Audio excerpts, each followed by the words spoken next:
আমরা বিপিএল টিপিএলের অনেক চাহিদা আছে, ওরা সবসময় বলে, বাট আমরা চেষ্টা করছি ক্রিকেটটা মানে সারা বাংলাদেশে যেন হোক, ভালো জায়গা হোক।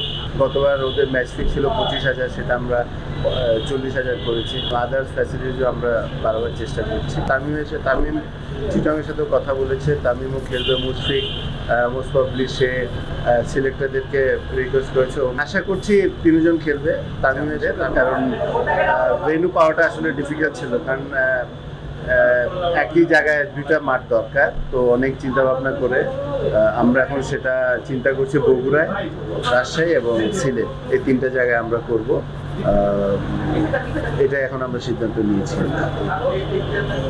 বগুড়ার অনেক দিন পর আসলে বগুড়া সেভাবে খেলা হয় না, ইন্টারন্যাশনাল ক্রিকেট তো হয় না, ঘরোয়া ক্রিকেট বা এইচপির ক্যাম্প হয়েছে সাম্প্রতিক সময়। বগুড়া আসলে কিরকম মেরুটা কি অবস্থায়? না, আসলে ওদেরকে তো আমরা বিপিএল টিপিএলের অনেক চাহিদা আছে, ওরা সবসময় বলে, বাট আমরা চেষ্টা করছি ক্রিকেটটা মানে সারা বাংলাদেশে যেন হোক, ভালো জায়গা হোক।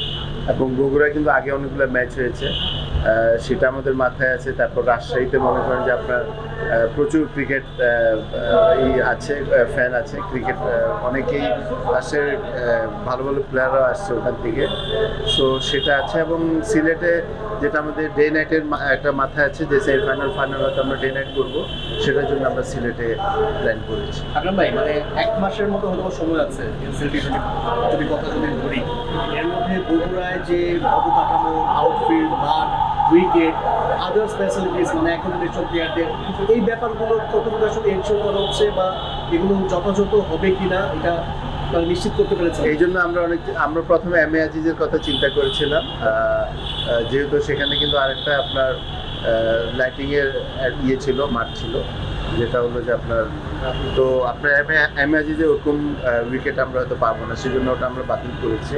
এবং বগুড়ায় যেটা শুনলাম যে মোটামুটি ভালো অবস্থা আছে, এবং যেহেতু আমাদের হাতে এখনও প্রায় 40 দিনের মতো আছে, মোর দেন 40 দিন, তো সেখানে গ্রাউন্ডস থেকে কালকে লোকরা যাবে, ওরা দেখে ওটা আমাদেরকে আপডেট দিবে, এবং সেটা হলে আমরা ডেফিনেটলি ভালো উইকেটে খেলাতে চাই। টি20তে যেন রান হয়, সেই জিনিসটা আমাদের মাথায় আছে। উইকেট এবং সব ফ্যাসিলিটিস আমরা ভালো দিতে চাচ্ছি। আপনারা জানেন আমাদের গতবার ওদের ম্যাচ ফি ছিল 25,000, সেটা আমরা 40,000 করেছি, এবং আদার্স ফ্যাসিলিটিসও আমরা বারবার চেষ্টা করছি। আগামী 3 পাণ্ডব আছে, মুশফিক, মাহমুদুল্লাহ এবং তামিম ইকবাল, তারা কি কাকে দেখা যেতে পারে এনসিএল টি20তে বা কোনো কিছু জানেন কিনা? না, আশা করছি তিনজন খেলবে। তামিম চিটাগংয়ের সাথেও কথা বলেছে, তামিমও খেলবে। মুশফিক মোস্ট প্রবলি সে সিলেক্টরদেরকে রিকোয়েস্ট করেছে, ও মনে হয় সিলেক্টের পরে খেলতে চায়, তো সেটা আছে। এবং রিয়াদের সম্বন্ধে কোনো কিছু আমাকে বলে নেই, মানে সিলেক্টরদেরকে বলেনি, বাট মোস্ট প্রবলি ডেফিনেটলি ও খেলবে। খেলা উচিত। নির্বাচন নিয়ে যদি বলি, বেশি সময় হয়তো নাই, মানে সরকারের সাথে কথা হয়েছে, তফসিল ঘোষণাটা কবে হতে পারে? এটা আমি এই সম্বন্ধে আমার কোনো আইডিয়া নেই, এটা আমি জানি না। ভাই, যে 3 ভেন্যুতে খেলা হচ্ছে আপনি বললেন, এগুলো কি সব ডে নাইট করা হবে নাকি? আপনার রাজশাহী এবং বগুড়া আমরা তো রাত্রে খেলার সম্ভাবনা নাই, তো আমরা ফাইনাল এবং সেমিফাইনালটা আমরা বরিশালে করবো, সিলেটে করবো লাইটে। পার ডে আমরা 2টা করে ম্যাচ খেলছি, একটা বগুড়াতে, একটা রাজশাহীতে, ওইভাবে করে তারপরে আমরা চলে আসবো সিলেটে। মানে সিলেটে কি শুধুমাত্র সেমিফাইনাল ফাইনালটাই হবে নাকি? Day night Bogura Rajshahi. ভাইয়া, একটু এশিয়া কাপ খুব সামনে, এশিয়া কাপ নিয়ে এক্সপেকটেশন কি? সবাই যখন ব্যাক টু ব্যাক 2টা সিরিজ জেতার পরে সবাই এখন অনেক হাই হোপ নিয়ে আছে। আপনার স্বপ্নটা কি? এর আগে আপনি যখন অপারেশনসের চেয়ারম্যান ছিলেন 2018 সালে আমরা ফাইনাল খেলেছি, অল্পের জন্য শিরোপা জিততে পারিনি। এবার কি মনে হয় যে বাংলাদেশ চ্যাম্পিয়ন হয়েই ফিরবে ট্রফি নিয়ে? দেখেন, টি20 ফরম্যাটটায় কেউ কিছু বলতে পারে না, যে ভালো খেলবে সে জিতবে, এবং 1-2টা ওভারে কিন্তু চেঞ্জ করে দেয়। তো আমার কাছে আমি মনে করছি যে আপনার খুব ভালো একটা সম্ভাবনা আছে, যেহেতু আমরা শ্রীলঙ্কার সাথে সিরিজ জিতেছি, পাকিস্তানের মতো দলকে আমরা হারিয়েছি। যদি আমরা প্রপার ক্রিকেট খেলি, আমরা যে নর্মাল যে প্লেয়াররা যে ধরনের ক্রিকেট খেলে সেটা যদি খেলে, তাহলে ইনশাল্লাহ আমরা ভালো চ্যাম্পিয়ন হওয়ার স্বপ্ন। আপনার টি20 না 100%, আপনি যেখানে ফাইনাল যদি খেলতে পারেন তাহলে চ্যাম্পিয়ন কেন হতে পারবেন না? বিশেষ তো 100% আছে। আমার টি20তে মনে করেন ওভার কনফিডেন্ট, যদি আপনার প্রপার ক্রিকেট আমরা যদি খেলি। আকরাম ভাই, আমরা নর্মালি দেখি যে টুর্নামেন্ট কমিটির চেয়ারম্যান আপনি, মানে আমাদের বাংলাদেশের ডোমেস্টিক ক্রিকেট যেগুলো হয় সেগুলো আসলে মানে ইন্টারন্যাশনাল চাইতে ফারাকটা অনেক বেশি থাকে, স্ট্যান্ডার্ড সব কিছু বিচার করে। এবার আসলে এই টুর্নামেন্টটাতে কি ধরনের পরিবর্তন আনছেন যে আমরা যেন ওই আন্তর্জাতিক স্ট্যান্ডার্ডে যেন আমাদের প্লেয়াররা খেলতে পারে না ওই ধরনের ফ্যাসিলিটিসগুলো পায়?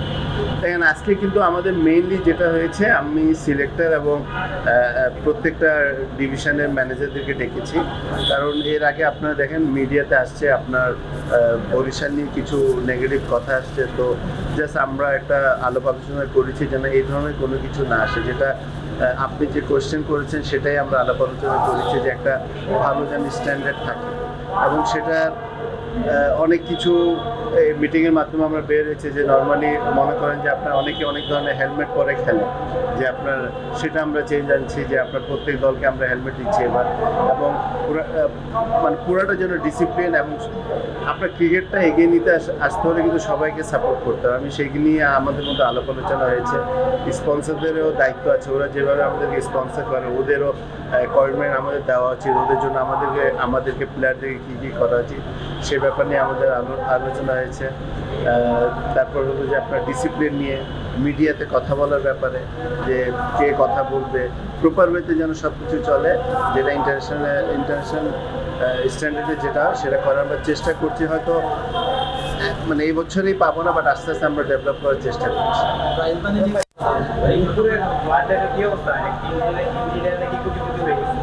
না, এটা তো এনএসসি জানে, এটা তো আমাদের না, এটা তো এনএসসি।